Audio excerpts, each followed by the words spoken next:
ನೋಡ್ಲಕತ್ತೀರಿ ಇವತ್ತು ಜಗತ್ತಿನಾಗ ಏನು ನಡೆದದ. ಬಾಂಗ್ಲಾದಲ್ಲಿ ಹಿಂದೂಗಳ ಪರಿಸ್ಥಿತಿ ಏನಾಗ್ಯದ. ಹಿಂದೂಗಳ ಸರ್ಕಾರಿ ನೌಕರದಾರರನ್ನು ಜಬರ್ದಸ್ತಿ ಮಾಡಿ ರಾಜೀನಾಮೆ ತಗೋತಾ ಇದ್ದಾರೆ ಮತಾಂತರು. ಅಲ್ಲಿಯ ಹಿಂದೂಗಳನ್ನ ದೇವಸ್ಥಾನಗಳನ್ನು ಹೆಂಗೆ ಕೆಡಲಾಕತ್ತಾರ ಜೀವಂತ ನೀವು ನೋಡ್ಲಕತ್ತೀರಿ. ಕಾಶ್ಮೀರ್ನಾಗ ಆದಾಗ ಕಾಶ್ಮೀರ ಫೈಲ್ ನೋಡಿದಂಥ ಅಯೋಗ್ಯ ನನ್ನ ಮಕ್ಕಳು ಕಾಂಗ್ರೆಸ್ಗಳು ಹೇಳ್ತಿದ್ರು ಇದು ಬೋಗಸ್ ಐತೆ ಅಂತೇಳಿ. ಕೇರಳದಲ್ಲಿ ಲವ್ ಜಿಹಾದದಲ್ಲಿ ಆದಂಥ ಘಟನೆ ಬಗ್ಗೆ ಒಂದು ಸಿನಿಮಾ ಬಂದರೆ ಏನು ಹೇಳ್ತಾ ಇದ್ರು ಇದು ಬೋಗಸ್ ಐತೆ ಅಂತೇಳಿ. ಇವತ್ತು ಬಾಂಗ್ಲಾದಾಗ ಟಿ ವಿ ಒಳಗೆ ನೋಡ್ಲಕತ್ತೀರಿಲ್ಲೋ, ವಾಟ್ಸಪ್ನಾಗ ನೋಡ್ಲಕತ್ತೀರಿಲ್ಲೋ, ಹಂಗೆ ಇವತ್ತು ನಮ್ಮ ದೇಶನಾಗೂ ಬರ್ತದೆ. ಕೇರಳದಲ್ಲಿ ಹಿಂದೂಗಳ ರಕ್ಷಣೆ ಇಲ್ಲ. ಅಲ್ಲಿ ಅಂತೂ ಅದು ಹೆಂಗೆ ಕೂತೈತೆ, ಅದು ಪಶ್ಚಿಮ ಬಂಗಾಳದಾಗ ದೆವ್ವ, ಅದು ರಾಕ್ಷಸ ಐತೆ, ಅದು ಹೆಂಗಸನೂ ಅಲ್ಲ, ಅದು ಸುಮ್ಮ ಸಾಬ್ರಾಗಿದ್ರೆ ಭಾಳ ಚಲೋ ಆಗ್ತೈತಿ. ಅಲ್ಲಿ ಹಿಂದೂಗಳ ಪರಿಸ್ಥಿತಿ ಏನದ, ಆತ್ಮಹತ್ಯೆ ಆಗ್ತೈತೆ. ಒಬ್ಬ ಡಾಕ್ಟರ್ದು ವೈದ್ಯಕೀಯ ಕಾಲೇಜಿನಲ್ಲಿ ಹಾಸ್ಪಿಟ್ಲಲ್ಲಿ ಅದಕ್ಕೇನು ಖಬರ್ ಇಲ್ಲ. ಹೆಣ್ಣು ಮಗಳ ಅತ್ಯಾಚಾರ ಆಗಿ ಕೊಲೆ ಆದರೂ ಸಹ ಆ ಹೆಣ್ಣಾಗಿಯೂ ಸಹ ಖಬರ್ ಇಲ್ಲಾರಂತ ಸ್ವಾರ್ಥ ರಾಜಕಾರಣಿಗಳು ಈ ದೇಶದಲ್ಲಿ ಗಣಪತಿಯ ಮೆರವಣಿಗೆ ಮಾಡಬೇಕಾದ್ರೂ ಈ ನನ್ನ ಕಳಸುಳಿ ಮಕ್ಕಳಿಗೆ ನಾಗಮಂಗಲದಲ್ಲಿ ಏನಾಗಿದೆ, ಇವ್ರ ಮಸೂತಿ ಮುಂದೆ ಕುಣಿಬಾರ್ದತ್ತ, ಬಾರಿಸಬಾರ್ದತ್ತ. ಹಂಗಾದ್ರೆ ಇಲ್ಲಾಕೆ ಮಕ್ಕಳೇ ನಿಮ್ಗೆ ಕಾನೂನು ಗಾಂಧಿ ಅವನೇನೋ ಗಾಂಧಿ ಕೂಡಿ ಒಂದು ಪಾಕಿಸ್ತಾನ ಮಾಡಿ ಕೊಟ್ಟಾರಲ್ಲ, ಹೋಗ್ರಿ ಅಲ್ಲಿ ಹಂಗಾರ ಕುಣಿರಿ, ಡ್ಯಾನ್ಸ್ ನೋಡ್ರಿ, ನಮಾಜರಿ ಬಿಡ್ರಿ, ಡಬ್ಬರಿ ಬಿಡ್ರಿ. ಈ ದೇಶನಾಗ ನರೇಂದ್ರ ಮೋದಿಯವರು ಇರುತ್ತಾನ, ಯೋಗಿ ಆದಿತ್ಯನಾಥ್ ಇರುತ್ತಾನ, ನೀವು ಬಾಲ ಬಿಚ್ಚಂಗಿಲ್ಲ. ಇರ್ಬೇಕಾದ್ರೆ ಚಂದಗೆ ಇರ್ರಿ. ನಮ್ಗೆ ಹಂಗೆ ಬೇಕು ಹಿಂಗೆ ಬೇಕು, ನಾವು ಮಾಡಿದ್ದೇದು ಹಿಂದೂಸ್ತಾನ್ ನಮ್ಮದು, ನಮ್ಮ ಅಪ್ಪಂದು ನಿಮ್ಮ ಅಪ್ಪನೇ ಯಾವಾಗ ಹುಟ್ಟಾನ, 14 ವರ್ಷದಿಂದ ಹುಟ್ಟಾನ. ನಮ್ಮ ಧರ್ಮಕ್ಕೆ ಇಷ್ಟೇ ಇಶ್ವಾಗ ಹುಟ್ಟೈತಂತ ಯಾರು ಹೇಳಕ್ ಸಾಧ್ಯ ಇಲ್ಲ. ಅದಕ್ಕೆ ಸನಾತನ ನಮ್ದೇನಾದ್ರು ಇಶ್ವೇ ಐತೇನ್ರಪ್ಪ ಸನಾತನ ಹಿಂದೂ ಧರ್ಮಕ್ಕೆ. ಇಂಥ ದಿವಸ ಮೊಹಮ್ಮದ್ ಪೈಗಂಬರಂಗ ಯೇಸು ಕ್ರಿಸ್ತನಂಗ ಈ ಧರ್ಮ ಸ್ಥಾಪನೆ ಮಾಡಿದ್ರೆ ತಾನಾದ್ರೂ ಸನಾತನ ಧರ್ಮದಾಗ ಹೇಳೋರು ಯಾರ್ರಿ ಈ ದೇಶನಾಗ ಹುಟ್ಟ್ಯಾರೇನ್ರಿ? ಸನಾತನ ಧರ್ಮಕ್ಕ ವಯಸ್ಸಿಲ್ಲ, ಸ್ಥಾಪಕರಿಲ್ಲ, ಸ್ವತಃ ದೇವರು ಶಿವನೇ ಈ ಒಂದು ಧರ್ಮವನ್ನು ಸನಾತನ ಧರ್ಮವನ್ನು ಸೃಷ್ಟಿ ಮಾಡಬೇಕು. ಆ ದುರ್ದೈವ ಅಂದ್ರೆ ಇವತ್ತು ನಮ್ಮ ಕ್ಯಾಮಿ ಹಾಕೊಂಡ ಕೆಲವೊಂದು ಲವಂಗ ಸ್ವಾಮಿಗಳು ಲಿಂಗಾಯತರು ಹಿಂದೂಗಳು ಅಲ್ಲತ್ತಾರ, ಮತ್ ಕ್ಯಾಮಿ ಅದು ಕಿಸಿಲಕ್ಕೆ ಹಾಕೊಂಡಿರು. ಆಕಳ ಸಗಡಿಲೆ ಗೋಮಾತೆ ಸಗಡಿಯಿಂದ ತಯಾರಾದಂತ ಇವತ್ತು ಎದಕ್ಕೆ ಕಿಸಿಲಕ್ಕೆ ಹತ್ಕೋತೀರಿ? ಹೋಗಿ ಗಡ್ಡ ಬಿಟ್ಟಲ್ಲೇ ನಮಾಜ್ ಮಾಡ್ರಿ ನೀವು. ಒಬ್ಬ ಸ್ವಾಮಿ ಹೇಳ್ತಾನೆ, ಏನ್ ಹೇಳ್ತಾನ, ಲಿಂಗಾಯತರು ಇಸ್ಲಾಂ ಒಂದೇ ಸಮನಾದಂತ ಧರ್ಮ. ರೇ ನಾಚಿಕೆ ಆಗೋದು ನೀವಂದ್ರೆ 10 ನಂಬರ್ ತಿತ್ತೇನು ಸ್ವಾಮಿನಿ, ದನ ಕೊಯ್ ತಿತ್ತಿಯ, ಇವತ್ತು ಎದಕ್ಕೆ ಕಿಸಿಗೆ ಹಚ್ಕೋತೀವಪ್ಪ, ಕಟ್ ಮಾಡ್ಕೋ. ಇಂಥ ಸ್ವಾಮಿಗಳು ಇವ್ರು ಏನಾಗ್ಯಾರ, ನೀವು ಏನ್ ಮಾಡಿಬಿಟ್ರಿ ಕೆಲವು ಸ್ವಾಮಿಗಳಿಗೆ ಚಲೋ ಮಣಕ ಗೋಡಂಬಿ ಅಲ್ಲಿಂದ ಮೀಸಲಿಟ್ಟ ತುಪ್ಪ ಬಿಡ್ತಿತ್ತು. ಮೊದಲು ಆಕಳ ಎಮ್ಮಿ ಇದ್ಕೊಳ್ಳಿ ಏನ್ ಮಾಡ್ತಿದ್ರು ನಮ್ಮ ಹೆಣ್ಮಕ್ಳು, ಮೊದಲೇನು ಹಿಂಡ್ತಾರಲ್ಲ ಅದ್ರ ತುಪ್ಪ ಮಾಡಿ ಸ್ವಾಮಿಗಳಿಗೆ ದೇವ್ರಿಗೆ ಒಯ್ದು ಕೊಡ್ತಿದ್ರು. ತಿಂದು ತಿಂದು ತಿಂದು ಹಿಂಗೆ ಮಾತಾಡಕತ್ತಾರ. ನೀವು ಅಂತ ಸ್ವಾಮಿಗಳಿಗೆ ಕಾಲು ಮುಗಿದೇ ಬಿಡ್ರಿ, ತಕ್ಷಣ ಕೊಡ್ದ ಬಿಡ್ರಿ, ಹಿಂಗಾಗ್ತಾರಲ್ಲ ಇದರಿಂದ. ಅಲ್ಲಿಂದ ಇಲ್ಲಪ್ಪ ತಪ್ಪಾಯ್ತು, ಸನಾತನ ಧರ್ಮನೇ ನಮ್ಮ ಧರ್ಮ, ಲಿಂಗಾಯತರು ಅದರ ಒಂದು ಭಾಗ. ವೀರಶೈವರು ಬೇರೆ ಅಲ್ಲ, ಲಿಂಗಾಯತರು ಬೇರೆ ಅಲ್ಲ, ಮರಾಠರು ಬೇರೆ ಅಲ್ಲ, ದಲಿತರು ಬೇರೆ ಅಲ್ಲ. ರಾಹುಲ್ ಗಾಂಧಿ ನೀನು ಹೇಳ ಅಮೆರಿಕದಾಗ ಮೀಸಲಾತಿಗೆ ತೆಗೆದಾಕ್ತಿರತ್ತೆ. ಎಲ್ಲ ವಿಚಾರ ಮಾಡ್ರಿ ನೀವು. ಭಾಳ ಕಷ್ಟದಾಗದ ಹಿಂದೂ ಸಮಾಜ. ನಮ್ಮ ಧರ್ಮದಾಗ ಹುಟ್ಟಿದವ್ರೆ ಕೆಲವು ಮಂದಿ ಅವ್ರಿಗೆ ಹುಟ್ಟಿದಂಗೆ ಅದಾರ. ಭಾಳ ಮೇನ್ ಪ್ರಾಬ್ಲಮ್ ಈ ದೇಶದಾಗೆ. ನಾವು ನಮ್ಮ ಸ್ವಾತಂತ್ರ್ಯ ಸಾವರ್ಕರ್ ಹೇಳಿದ್ರು, ನನಗೆ ಮುಸ್ಲಿಮರಿಂದ ಭಯ ಇಲ್ಲ, ನಮಗೇನದಾರಲ್ಲ ನನಗೆ ಭಯ ಇರೋದು ಈ ದೇಶನಾಗ ಹಿಂದೂಗಳು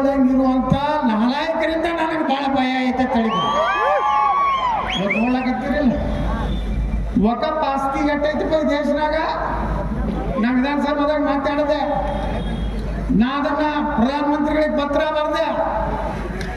12 ಲಕ್ಷ ಎಕರೆ ಜಮೀನು ಐತಿ ದೇಶನಾಗ. ನೆಹರು ಮಾಡಿದ ತಪ್ಪುದು. ನಾಲಾಯಕ ನೆಹರು ಯಾರು ಈ ದೇಶದಿಂದ ಓಡಿ ಹೋದ್ರಲ್ಲ ಅವರ ಆಸ್ತಿ ಅದನ್ನೆಲ್ಲ ಒಕ್ಕಪತ್ ಮಾಡ್ದ. ಮುಂದೆ ಮನಮೋಹನ್ ಸಿಂಗ್ ಬಂದು ಅದಕ್ಕಿಂತ ಖತರ್ನಾಕ್ ಕೆಲಸ ಏನು ಮಾಡ್ದಂದ್ರ ಸಿದ್ದೇಶ್ವರ ಗುಡಿ ಒಕ್ಕಪತ್ ಹೇಳಿ ಅವ್ರು ಬರ್ಕೊಂಡ್ರೆ ಮುಗಿದೋಯ್ತು. ನಿಮಗೆ ಕೇಳಾಕ ಕ್ವಶನ್ ಮಾಡ್ಲಾಕ ನಿಮಗೆ ಸುಪ್ರೀಂ ಕೋರ್ಟ್ನಾಗ ಅಧಿಕಾರ ಇಲ್ಲ. ನೀವು ಎಲ್ಲಿ ಹೋಗ್ಬೇಕು, ನೀವು ನ್ಯಾಯ ಬೇಡ್ಲಕ್ಕ ಯಾರು ನನ್ನ ಮಕ್ಕಳು ತುಡುಗು ಮಾಡಿರ್ತಾರ, ಯಾರು ಕೇಳೋದ ಅವ್ರ ಬಳಿ ಕೋರ್ಟಿಗೆ ಹೋಗ್ಬೇಕು. ಇಲ್ಲೇ ತೊರವಿ ಲಕ್ಷ್ಮೀ ಗುಡಿದಾಗ 19 ಎಕರೆ ಆಗತ್ತಿಲ್ವ? ಎಷ್ಟು ಎಕರೆ? 6 ಎಕರೆ. ಇಲ್ಲಿ ದರ್ಗಾದಾಗ ಒಂದು ಸಣ್ಣ ಮಸೂದಿ ಐತಿ 170 ಎಕರೆ. 104 ಸರ್ವೆ ನಂಬರ್ ಇರ್ತದು. 70 ಎಕರೆ. ಇದು ಪೊಲೀಸ್ ಹೆಡ್ ಕ್ವಾರ್ಟರ್ ವಕಫ್. ಅಲ್ಲಿ ಒಬ್ಬ ಏನೋ ಹಿಂದೆ 4 ಮಗ ಔರಂಗಜೇಬ್ ಏನೋ ನಮಾಜ್ ಮಾಡಿ ಅಂತ ಅದಕ್ಕೆ ಯಾವ್ದು ತರೋದಕ್ಕೆ ಅದಕ್ಕೆ ಇಲ್ಲಿ ನಿರೀತ್ ಹಾಕಿದ್ದಕ್ಕೆ ಆಲಮಗಿರಿ ಮಸೀದಿ. ಆಲಮಗಿರಿ ಅಂದ್ರೆ ಏನು ಗೊತ್ತೇನು ಬಿಜಾಪುರದವ್ರಿಗೆ? ಆಲಮಗಿರಿ ಬಾದಶಾ ಹಾಕಿದ್ರು. ನಾನು 4 ನನ್ನ ಮಗ ಯಾರು? ಔರಂಗಜೇಬ್ ಮಗ. ಅದಕ್ಕೆ ಆ ಮಸೀದಿ ಅದಕ್ಕೆ ಪೊಲೀಸ್ ಹೆಡ್ ಕ್ವಾರ್ಟರ್ನಾಗ ಐತಿ. ಈಗ ಅದನ್ನ ನಾವು ತೆಗಿಬೇಕು. ತೆಗೆದು ಮೇನ್ ಒಳ್ಳೆ ರೋಡ್ ಮಾಡಬೇಕಾದ್ರೆ ಹೈಕೋರ್ಟಿಗೆ ಹೋಗ್ಯಾರ. ಹೋಗಲಿ 2 ದಿವಸ ಎಲ್ಲಿ ಹೋಗ್ತಾರೆ ಹೋಗಲಿ. ವಕಫ್ ತೆಗೆದ ಮ್ಯಾಗ ಎಲ್ಲ ಯಾವ್ಯಾವ ಕಸ್ಕೊಂಡು ಮೇನ್ ರೋಡು ಮಾಡ್ತೀವಿ, ಒಳ್ಳೆ ದೇವಸ್ಥಾನ ಕಟ್ತೀವಿ, ಬರೋಬ್ಬರಿ ಎಲ್ಲಿ ಇಡ್ಬೇಕು ಅಲ್ಲಿ ಇಡ್ತೀವಿ. ನೀವು ಮಾತ್ರ ಒಕ್ಕಟ್ಟಿರ್ಬೇಕು. ಇನ್ಮ್ಯಾಗ ನಾ ಲಿಂಗಾಯತರವ, ನಾ ಮರಾಠ, ನಾ ರಜಪೂತ, ನಾ ದಲಿತ ಅಂದ್ರೆ ಪಾಕಿಸ್ತಾನದಾಗಿನ ದಲಿತರು ಉಳಿದಾರೇನ್ರಿ? ಕಲಾಸಾಗಿ ಹೋಗ್ಬಿಟ್ಟಾರ. ದಲಿತರು ಉಳಿದಿಲ್ಲ, ಹಿಂದೂಗಳು ಉಳಿದಿಲ್ಲ. ಇನ್ನೂ ನಾವು ಜಾತಿಯಿಂದ ಹೊರಗೆ ಬಂದಿಲ್ಲ. ಯಾವ ಮುಖ್ಯಮಂತ್ರಿ ಆಗ್ತಾನೆ ಮೊದಲು ಯಾವ ಜಾತಿ ಅವ? ಎಂಥ ಮುಖ್ಯಮಂತ್ರಿ ಬೇಕು? ಗಣಪತಿಗೆ ವಿದೌಟ್ ಪರ್ಮಿಷನ್ ಪೊಲೀಸರು ಬಂದೇ ಪರ್ಮಿಷನ್ ಕೊಟ್ಟು ಹೋಗ್ಬೇಕು. ಯಾವುದೇ ಮಸೂತಿದಿಂದ ಒಂದೇ ಕಲ್ಲು ಬಿತ್ತಂದ್ರ ಅದು ಇಲ್ಲಿಗಲ್ ಕನ್ಸ್ಟ್ರಕ್ಷನ್ ಇತ್ತಂದ್ರ ಬಾಬಾ ಬುಲ್ಡೋಜರ್ ಕೊಡವ ಇರಬೇಕು. ಅಂತ ಮುಖ್ಯಮಂತ್ರಿ ಬೇಕಿಲ್ಲ. ಈ ರಾಜ್ಯಕ್ಕೂ ಅಂತವನೇ ಬೇಕಾಗ್ಯದ. ಇದು ಬಹಳ ದಿವಸ ಹೋಗುವುದಿಲ್ಲ. ಇದು ನಮ್ಮ ಕೈಯಾಗ ಬರುದೇ ಕರ್ನಾಟಕ. ಇವತ್ತು ನೀವು ನಾಗಮಂಗಲ್ದಾಗ ಏನ್ ಮಾಡಿರಲ್ಲ, ನಿಮ್ಮನ್ನು ಒತ್ತಾಟ ಹಿಡಿದು ಸ್ವಚ್ಛ ಮಾಡಲಿಲ್ಲ ಅಂದ್ರೆ ನಮ್ಮ ಹೆಸರು ಬಸವನಗೌಡ ಕರೀನೇ ಬೇಡ. ನಾವು ಮಾತ್ರ ಇದೇ ಕಾನೂನು ದೇಶನಾಗ ಚಂದಾಗಿ ಹಿಂದೂಗಳ ಜೊತೆಗೆ ಚಂದಾಗಿರ್ತಿದ್ರೆ ಏರ್ರಿ. ಇಲ್ಲ ಅಂದ್ರ ನೀವು ಮ್ಯಾಗ ಹೋಗ್ಬೇಕು. ಜನ್ನತ್ ಗೊತ್ತೋ ಜಾಯಿಗೆ नहीं तो पाकिस्तान को जाएंगे. हिंदुस्तान में तुमको जगह नहीं है. इंशाअल्लाह तुमको जगह नहीं है. 2 ಸಲ ಕಂಟಿನ್ಯೂ ಆರ್ಚ್ ಬಂದೆ. ಈ ಸಲ ಕಡಬೇಕಂತ ಎಲ್ಲೆಲ್ಲಿದ್ರು ರೊಕ್ಕ ಬತ್ತು. ಬರೋಣ ಎಲ್ಲ ಡಾಬಾಗಳು ಫುಲ್ಲ, ದಾರು ಅಂಗಡಿ ಫುಲ್ಲ. ಯಾರ್ಯಾರು ಬೋರ್ ತೋಟ ಮಾಡ್ಕೊಂಡು ಇಲ್ಲಿ ಬೋರ್ ಹೊಡ್ಕೊಂಡ್ರು, ಪಂಪ್ಸೆಟ್ ಮಾಡಿಸಿದ್ರು, ಹೊಸ ಕಾರ್ ತಗೊಂಡ್ರು. ಆದ್ರ ಮಂದಿ ಮಾತ್ರ ನನಗೆ ಓಟ್ ಹಾಕೋದು. ಈ ಸಲ ಗ್ಯಾರಂಟಿ ಬೀಳ್ತಾರೆ. ಯಾಕಂದ್ರ ಇಲೆಕ್ಷನ್ ಪ್ರಚಾರಕ್ಕೆ ಅಡ್ಡಾಡಲಿ ಬಿಜಾಪುರನಾಗ. ಅವ ಆರ್ಸ್ ಬಂದವ್ರಂಗ ಹೇಳಕತ್ತಿದ್ ಹಿಂಗ ಮನೆ ಇಲೆಕ್ಷನ್ ಪೆಟಿಷನ್ ಹಾಕಿದ್ ಹೈಕೋರ್ಟ್ನಾಗ 1 ಲಕ್ಷ ರೂಪಾಯಿ ದಂಡ ಹಾಕಿ ಡಿಸ್ಮಿಸ್ ಮಾಡಿಬಿಟ್ರು. ನಾನೋ ಡೂಪ್ಲಿಕೇಟ್ ವೋಟ್ ಮಾಡಿಸಿರತ್ತ. ನೀವೆಟ್ಟು ಮಾಡಿಸಿರಿ ಗುರ್ತತನ? 25,000 ವೋಟ್ ಡೂಪ್ಲಿಕೇಟ್ ಮಾಡಿದ್ರಿ. ನೀವು ಹುಷಾರಿನ 18 ಆಗೋಕ್ಕಿಂತ ಮೊದಲೇ ನೀವು ವೋಟರ್ಸ್ ಆಗ್ರಿ. ಬಿಜಾಪುರ ಯಾವಾಗಲೂ ಛತ್ರಪತಿ ಶಿವಾಜಿ ಮಹಾರಾಜರು ಭಗವಾ ಹಾಕ್ಬೇಕು. ನೀನು ಯಾರು ಹೇಳಿದ್ರೆ ಆದಿಲ್ ಶೇರ್ ರೋಡ್ ಇಟ್ಟಿರ್ತೀನಿ ಅಂದಾರ. ನಾವೇನು ಆದಿಲ್ ಶೇರ್ ರೋಡ್ ಇಡ್ಲಾಕ ನಾವೇನು ಬಿಡುವುದಿಲ್ಲ. ಔರಂಗಜೇಬ್ ಹೆಸರಲ್ಲೇ ಇಟ್ಟಿದ್ರು ಆಲಮಗಿರಿ ರೋಡ್ ತೆಗೆದು ಯಾವುದೋ ಬಸ್ ಸ್ಟ್ಯಾಂಡ್ ಮಕ್ಕಳಿಂದ ಅದನ್ನು ತೆಗೆದು ನಾನು ಭಾರತ ರತ್ನ ಡಾಕ್ಟರ್ APJ ಕಲಾಂ ಮಾರ್ಗ ಮಾಡಿದೆ. ಯಾರು ಈ ದೇಶದ ಅಲ್ಲಂತ ನಮ್ಮ ಜೊತೆಗಿರ್ತಾರ ಅವ್ರು ನಾವು ದೋಸ್ತಿ ಮಾಡ್ತೀವಿ. ಯಾರು ಗದ್ದಾರಿ ಮಾಡ್ತಾರ, ಇನ್ನು ಮ್ಯಾಗ ನಾವು ಸಬಕಾ ಸಾಥ್ ಸಬಕಾ सबका प्रयास ಇಲ್ಲ हिंदुओं के साथ हिंदुओं के विकास देशद्रोहियों को लात ಹಿಂದೂ ಕಾನೂನು ಇದೆಲ್ಲ सबका ಅವ್ರನ್ನ ಹಾಕೋದಿಲ್ಲ ಕಿಸಿದ್ರು ಸುಮ್ಮನೆ ನಂಬರ್ ಹೇಳ್ತಾರೆ ಏನು ಒಂದು ಓಟ್ ಬೀಳುದಿಲ್ಲ ನಾನು MP ಎಲೆಕ್ಷನ್ದಾಗ ಉತ್ತರ ಪ್ರದೇಶನಾಗ ಒಂದು ಹಳ್ಳಿ 2322 ಓಟ್ಲದು 100% ಅವರೇ ಅದಾರ ನಮ್ಮ ನರೇಂದ್ರ ಮೋದಿ 500 ಮನೆ ಕೊಟ್ಟಾರಲ್ಲಿ ಅಲ್ಲಿದಿಂದ ಒಂದೇನು 700 ಗ್ಯಾಸ್ ಕೊಟ್ಟರೆ ಎಲ್ಲ ತಗೊಂಡಾರ 2322 ಓಟ್ನಾಗ BJPಗೆ ಒಂದು ಓಟ್ ಬಿದ್ದಿಲ್ಲ ಎಲ್ಲ ಮುಲಾಯಂ ಸಿಂಗಿಗೆ ಬಿದ್ದಾವು ಇದನ್ನ ನೀವು ತಿಳ್ಕೊಂಡ್ಬಿಡ್ರಿ ಇಲ್ರಿ ಈಗ ಅವ್ರು ಭಾಳ ಚಲೋ ಅದಾರ್ರಿ ನಮ್ಮ ಅಣ್ಣತಮ್ಮರಂಗೆ ಅದಾರ ಎಂದೆಂದೆಂದೆಂದು ಅಣ್ಣತಮ್ಮರಾಗುವುದಿಲ್ಲ ನೀವು ಅಣ್ಣತಮ್ಮರಾಗ್ರಿ ಎಲ್ಲರೂ ಅವ್ರೆಂದು ನಿಮ್ಮ ಅಣ್ಣತಮ್ಮರಾಗುವುದಿಲ್ಲ 50% ಆಗುತ್ತನ್ನ ಹಮ್ ಭಯ ಅದ 50% ದಾಟದ ಅಂದ್ರೆ ನಿಮ್ಮನ್ನ ಮೊದಲು ನಿಮ್ಮನ್ನೇ ಹೊಡೆಯೋರು ಅದಕ್ಕೆ ಬಂಧುಗಳೇ ಇವತ್ತು ಗಣೇಶನ ಸಂದೇಶ ಏನಂತಂದ್ರೆ ಇನ್ನು ಮುಂದಿನ ದಿವಸನಾಗ ಹಿಂದೂಗಳು ದೇವ್ರ ಪೂಜಾ ಸಾಮಾನು ತಗೋದು ಎಲ್ಲಿ ತಗೋಬೇಕು ಹಿಂದೂಗಳ ಅಂಗಡಿಯಾಗ ತಗೋಬೇಕು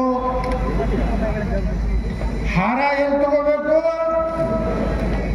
ಲೂಸ್ ಹಾರ ಸಿಗಲ್ಲಕ್ಕ ನಮ್ಮ ಕಡೆ ಹೆಣ್ಮಕ್ಳು ಕೂತಿರ್ತಾರೆ ಈಗ ಹೆಂಗೆ ಕಾಯಿಪಲ್ಲೆ ಬಜಾರ್ ಮಾಡಿರಲ್ಲ ಬಿಜಾಪುರ್ನಾಗ 30 ಕಡೆ ಕಾಯಿಪಲ್ಲೆ ಮಾರ್ಕೆಟ್ ಮಾಡಿರ್ಬೇಕು ಬಿಜಾಪುರ್ನಾಗ ಈಗ ಹೆಂಗೆ ಬರೋಬ್ಬರಿ ಮೆತ್ತಗದ್ರೆ ಯಾಕಂದ್ರೆ ಗೊತ್ತನ ಯಾಕೋ ನಾವೆಲ್ಲ ಗಟ್ಟಿ ಇದೀವಿ ಅಂತ ಹೇಳಿ ಇಲ್ಲಿ ಬಿಜಾಪುರ್ನಾಗ ಒಂದಿಟ್ಟು ಅಡ್ಡಾಡ್ತಿರ್ತಾವ ಆ ಕಡೆ ರಾತ್ರಿ ಅಡ್ಡಾಡೆಲ್ಲ ಹೋದ್ರು ಬಿಟ್ಟು ಬಿಡ್ರಿ ಅವ್ರು ರಾತ್ರಿ ಎಲ್ಲ ಹೇಳ್ತಾ ನಿಮ್ಗೆ ನಮ್ಗೆಲ್ಲ ವಾಟ್ಸಪ್ನಾಗ ಬರ್ತಾವ ಫೋಟೋ ಗೌಡ್ರ ಇವತ್ತು ಇಲ್ಲೆಲ್ಲ ನೋಡ್ರಿ ಇವ್ರು ನೋಡಕ್ಕೆ ಗೊತ್ತಾಗ ನೋಡ್ರಿ ಏನು ಎಲ್ಲನೂ ಗುರ್ತದ ಅದಕ್ಕೆ ಯಾರು ಸ್ವಚ್ಛ ಜಳಕ ಮಾಡಿ ಕುಂಕುಮ ಇವತ್ತು ಹಚ್ಕೊಂಡು ಹಾರ ಮಾರ್ತಿರ್ತಾರೆ ಅಂಥಲ್ಲೇ ಹಾರ ತಗೋರಿ ಚಾವ ಮಾರಿಯಲ್ಲಿ ಕೂತು ರಾತ್ರಿ 10 ನಂಬರ್ ತಿಂದು ಹಾರ ಕಟ್ಟಿರ್ತಾರ ಅಲ್ಲಿ ಹಾರ ತಗೋಬೇಡ್ರಿ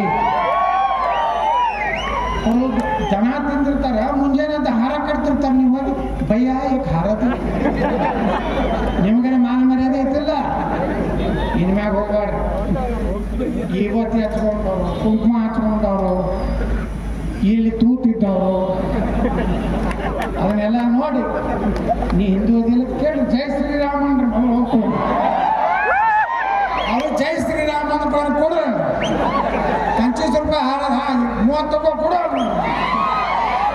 5 ರೂಪಾಯಿ 10 ರೂಪಾಯಿ ಈಗೇನು ಯಾರಿಗೂ ಬಿಜಾಪುರನವ್ರಿಗೆ ಏನು 5-10 ಏನು ಕಿಮ್ಮತ್ತಿಲ್ಲ ಎಲ್ಲರೂ ಪರಂಪರೆ ಗುಟ್ಗತ್ತಂತ ಕಲಸ ಮಾಡ್ತೀರಿ ಅದಕ್ಕೆ ಎಲ್ಲಿನೂ ಚೌಕಸಿ ಮಾಡಬೇಡ್ರಿ ಬಡವ್ರು ಕೂತಿದ್ರೆ